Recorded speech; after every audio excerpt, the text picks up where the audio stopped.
तो इस बार बड़सर रेंज में थोड़े ज़्यादा पेड़ हैं, करीब 7,000 के पेड़ जो हैं वो बड़सर रेंज। प्लस कुछ ऐसे सूखे पेड़ भी होते हैं जहाँ पे कुछ पक्षियों ने अपने घर बनाए होते हैं, कुछ और पशुओं ने अपना वो आसरा लिया होता है, तो ऐसे पेड़ को भी हम नहीं मार्क करते हैं। इस साल कारण बढ़ने का ये भी हो सकता है कि पिछले कई वर्षों में आग लगती आई है, जो कि इस साल पेड़ सूखे और हमने इस साल मार्क किया। डिपेंडेंसी जो है लोकल लोगों की फॉरेस्ट पे अब कम हो गई है। जंगल सबकी संपदा है, हम तो लोगों के बिहाफ पर ही उनको बचा रहे हैं। में आपका स्वागत है। हमारे साथ हमीरपुर के डीएफओ अंकित कुमार सिंह हैं और उनसे हमने हमीरपुर के जो चीड़ के जंगल हैं उनको लेके थोड़ी सी बात करनी है। इस पर ही कटान हो रहा है और जो सूखे पेड़ थे हमीरपुर ज़िला में वो पिछले कुछ सालों से कई जगह पे कटे नहीं थे, इस पर ही थोड़े ज़्यादा कट रहे हैं क्योंकि वो खड़े पेड़ थे और सूखे ही वो ख़राब हो रहे थे। तो इस पर ही उनसे बात करते हैं कि कितने पेड़ कट रहे हैं और कहाँ कहाँ कट रहे हैं मोटे तौर पर। अंकित जी, पहले तो अनंत ज्ञान में आपका बहुत बहुत स्वागत है। Thank you.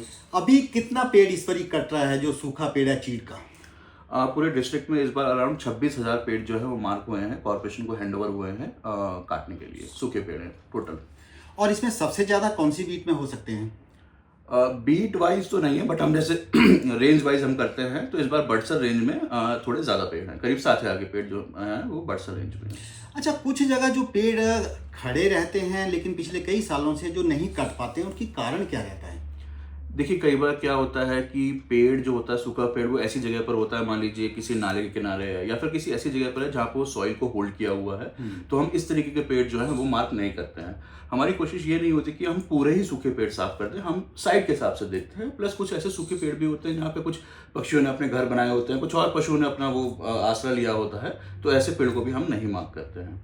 लास्ट ईयर तो पेड़ बहुत कम जो सूखे थे या जिनको हम बोल सकते हैं कि आगजनी की जो घटनाएं बहुत कम हुई थी, लेकिन पिछले उससे पहले के जो थे 24 का, 23 का, 22 का या 21 का बहुत ज़्यादा आग लगी थी, आग की घटनाएं हुई थी। और मतलब उस वक्त तो ऐसा लगता था कि 50% से ज़्यादा जंगल जल गए थे। तो वो जो जंगल उस वक्त जले थे उनका कटान नहीं हो पाया, वो क्या कारण रहा? देखिए, जैसे इस साल जैसे मैंने बताया कि 26,000 के आसपास, 28,000 के आसपास जो है वो पेड़ मार्क हुए हैं। पिछले सालों में भी करीब किसी साल 14,000, किसी साल 15,000, इतने पेड़ मार्क हर साल ही होते आते हैं। इस साल कारण बढ़ने का ये भी हो सकता है कि पिछले कई वर्षों में आग लगती आई है, जो कि इस साल पेड़ सूखे और हमने इस साल मार्क किया। प्लस इस बार हमने ये भी कोशिश करी थी कि मार्किंग में पेड़ जो है मतलब कुछ छूट ना जाए। कई बार कुछ ऐसे इलाके होते थे दूर दराज के जहाँ पर जो है मार्किंग नहीं हो पाती थी, बट इस बार हमने टाइमली ये इंश्योर किया कि जितने भी पेड़ सूख गए हैं उनको आप मार्क किया जाए, और जो छोड़ने वाले हैं उनको आप छोड़ दीजिए, बट फिर भी जितने ज़्यादा मार्क हो सकते हैं वो मार्क किए जाएं। तो इस वजह से भी इस बार संख्या थोड़ी सी बढ़ती हुई दिख रही है। ये जो चबूतरा का जंगल है, चबूतरा के जंगल में भी बहुत सालों से हम देख रहे हैं कि वहाँ सड़क किनारे बहुत सारे पेड़ हैं, सैकड़ों पेड़ होंगे, शायद 200 होगा, 300 होगा, इससे ज़्यादा भी हो सकते हैं, वो कटे नहीं हैं, जो सूखे हैं। अब इसके बारे में वो दिखता है, मेरे संज्ञान में भी है कि वो पेड़ जो है वहाँ पर सूखे हुए हैं, बट कई बार क्या होता है कि वो पेड़ की इतनी इकोनॉमिकल वैल्यू नहीं होती है। तो एक्चुअली अपना वो इकोलॉजिकल वैल्यू तो उसका है ही है, वहाँ पे वो खड़ा है, सॉइल बाइंड किया हुआ है, कई बार स्लोप पे हो सकता है, वो वाला जंगल जो है काफ़ी स्लोप पर भी है, तो वो स्लोप पर होगा तो अपना सॉइल बाइंड किया हुआ है। प्लस अगर वो इतना खोखला हो गया होगा कि उसकी अब इकोनॉमिकल वैल्यू नहीं रही होगी, तो फिर ऐसे पेड़ों को भी कई बार नहीं काटा जाता है कॉर्पोरेशन के थ्रू। ये जो मदर ट्री रहता है जंगलों में, हमीरपुर के चीड़ के जो पाइन के जंगल हैं ये बहुत पुराने हैं और ये बहुत जग विख्यात रहे हैं। एशिया में हमारे 1-2 जंगल ऐसे भी थे जो नंबर 1 रहे हैं। प्लाटू का जंगल था जहाँ बहुत मोटे मोटे बड़े डाई के पेड़ थे, उनकी स्थिति क्या है? देखिए, जैसे बाकी जंगल तो ठीक है मोरलेस, पर जैसे प्लाटू का आपने बात किया तो उसमें इस बार लास्ट ईयर भी कॉर्पोरेशन का रॉट लगा था और इस बार भी वहाँ पर काम हो रहा है। और मे भी कारण ये हो सकता है कि वहाँ पे वो थोड़ा फायर प्रोन एरिया है, वहाँ पे हर साल आग लगती ही लगती है, और हम पहले से कोशिश करते हैं कि आग ना लगे, बट फिर भी कुछ चीज़ें हमारे कंट्रोल में नहीं रहती हैं तो आग लगती है। तो मे भी फायर की वजह से जो है, वैसे तो चील एक फायर हार्डी स्पीसी होता है, बट फिर भी फायर की वजह से कई बार वो खराब हो जाता है। तो प्लाटू का जंगल थोड़ा सा डिटोरिएट कर रहा है, वो हमारे संज्ञान में है, बट हमने इस बार प्लान किया है कि उस जंगल में जो है प्लांटेशन करी जाएगी, और वो हमने ऑलरेडी उसको प्लांटेशन एरिया जो इस साल का प्रपोज्ड एरिया उसमें हमने ले लिया है।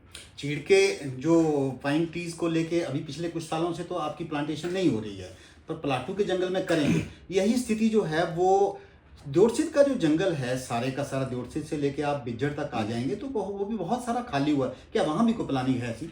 बिल्कुल, इस साल जो कमिंग ईयर जो है उसमें हमने करीब 200 हेक्टेयर में पूरे जिले में करीब 200 हेक्टेयर में प्लांटेशन का हमने प्रावधान रखा हुआ है, जिसका हमने एरियाज, उनके KMS फाइल वगैरह सब कुछ जो है अपने उच्च अधिकारी को भेज दिए गए हैं। और हम पूरी कोशिश करेंगे कि इस जो मानसून वाला जो टाइम रहेगा उसमें जो भी जंगल हमें ऐसा लग रहा है कि जो थोड़े डिटोरेट हो रहे हैं वहाँ पे ज़्यादा से ज़्यादा प्लांटेशन करी जाए। और करेंगे चीड़ के पेड़ों की? नहीं, चीड़ के पेड़ों की अब नहीं करते हैं हम प्लांटेशन, अब हम करते हैं ब्रॉड लीफ की प्लस फलदार पौधों की प्लांटेशन करते हैं। चीड़ के पेड़ों की कब से बंद है ये? काफ़ी टाइम से बंद है बिकॉज अब एक वो है, एक मतलब हम ये चाह रहे हैं कि over the period of time चीड़ के पेड़ों को जो है ब्रॉड लीफ के पेड़ों से जो है वो रिप्लेस किया जाए। जो नेटिव ब्रॉड लीफ स्पीसीज हैं वो ज़्यादा होनी चाहिए, प्लस फलदार पौधे जो हैं वो ज़्यादा से ज़्यादा लगाए जाएंगे।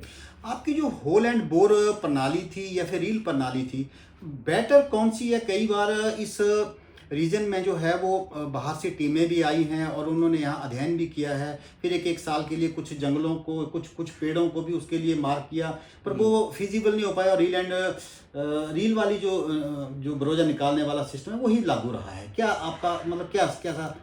देखिए, जो अभी तक फील्ड में जो हुआ और जो मतलब स्टडी की गई, अध्ययन किया गया, उससे हमें ये पता चलता है कि एक जो है जो दूसरा वाला मेथड आपने बताया उसमें करीब 30% यील्ड कम होती है।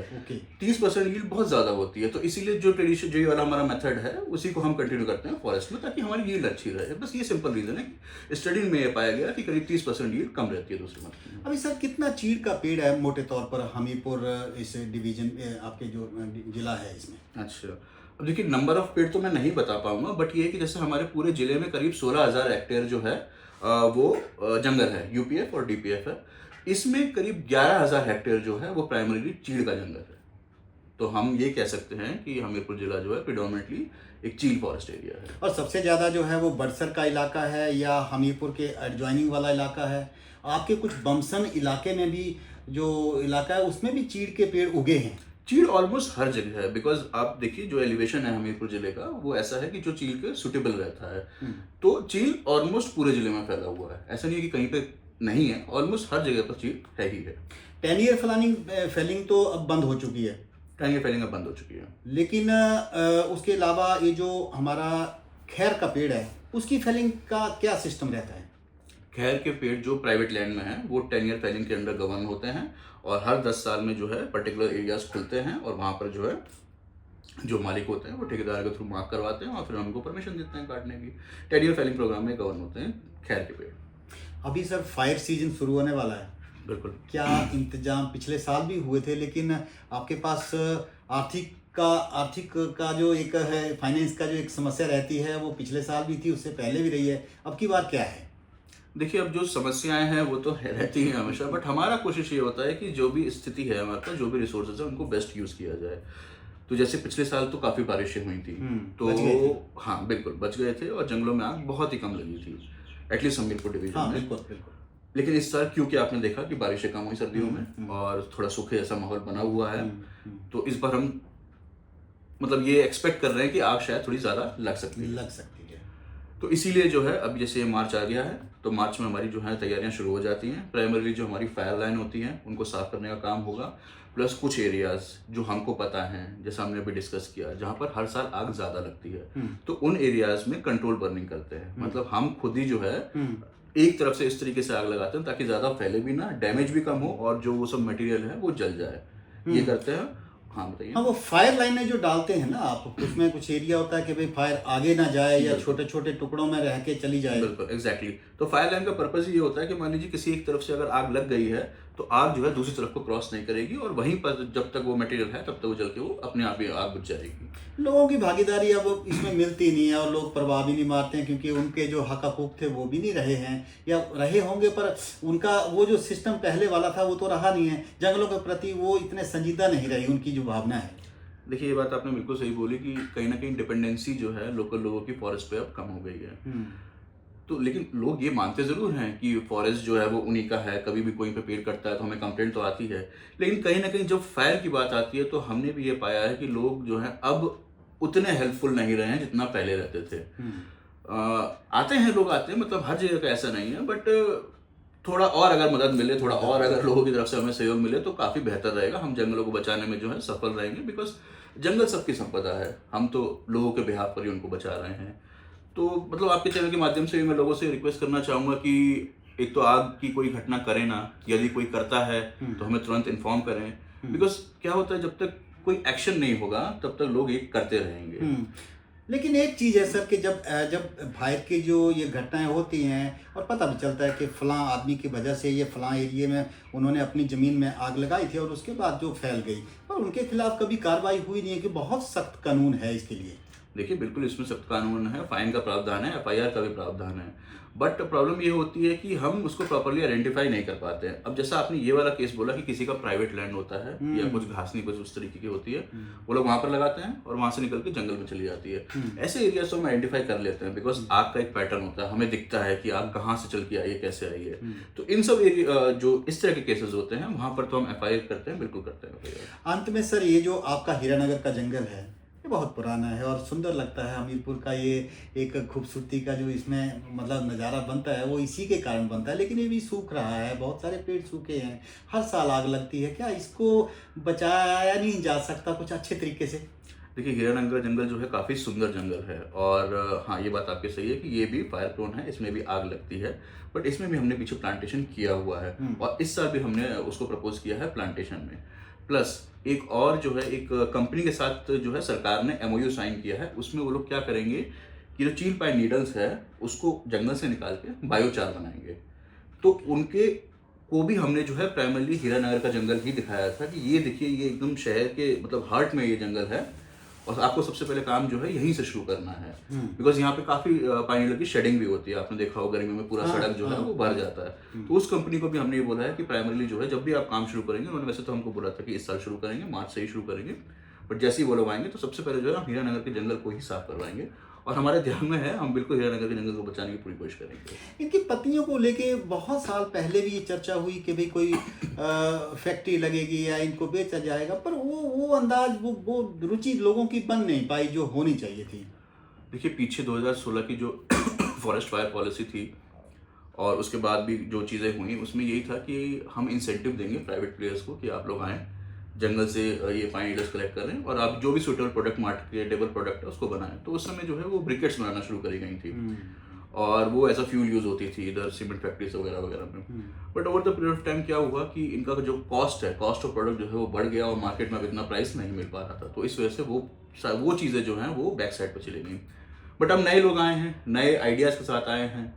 अब जो लोग आए हैं वो बोल रहे हैं कि इससे वो बायोचार बनाएंगे, तो नई नई टेक्नोलॉजी आ रहे हैं, नए नए आइडियाज़ आ रहे हैं। तो हम तो बस होपफुल हैं कि जो भी आएगा आइडियाज़ के साथ आएगा, हम सबके साथ हैं और हम मिलकर काम करेंगे ताकि हम अपने जंगलों को बचा सकें। एक सवाल रह गया था, वो ये जो विरोजे की निकासी है, ये क्या सिलेक्टिव नहीं हो सकती कि इस जंगल में लगेगा, अगले जंगल में नहीं लगेगा, 2 साल के लिए 5 साल के लिए बंद कर देंगे तो फायर से बच जाएंगे या उनकी ग्रोथ बहुत अच्छी हो जाएगी, या कितनी कमाई इससे हो जाती है? नहीं बिल्कुल हो सकता है, वो तो हम देखते हैं, वो डिपेंड करता है कि मान लीजिए कहीं पे हमें लग रहा है कि ये जंगल जो है अब इसमें दोहन ज़्यादा हो चुका है या फिर मतलब अपने कूल ऑफ पीरियड पे आ चुके हैं, तो हम जो है रेस्ट पीरियड देते हैं उनको, 4 से 5 साल का हम रेस्ट पीरियड देते हैं। उसके बाद जो है उसमें डिपेंडिंग अपॉन दी जंगल होता है वो, ऐसा हम यहाँ से नहीं बोल सकते कि अब हम यहाँ पे नहीं करेंगे वहाँ पे नहीं करेंगे, depending upon the jungle, depending upon the site होता है वो। बट हाँ इस चीज़ का ध्यान रखते हैं कि कोई ज़्यादा एक्स्ट्रा वो उसका वो नहीं हो जाए। थैंक यू, बहुत बहुत धन्यवाद। तो ये थे हमीरपुर के DFO अंकित कुमार सिंह जी, जिन्होंने जंगलों को लेके बहुत सारी बातें बताई हैं और उम्मीद है अनंत ज्ञान के दर्शकों को इसका फ़ायदा मिलेगा। हमीरपुर से अनिल कुमार के साथ विक्रम ढटवालिया।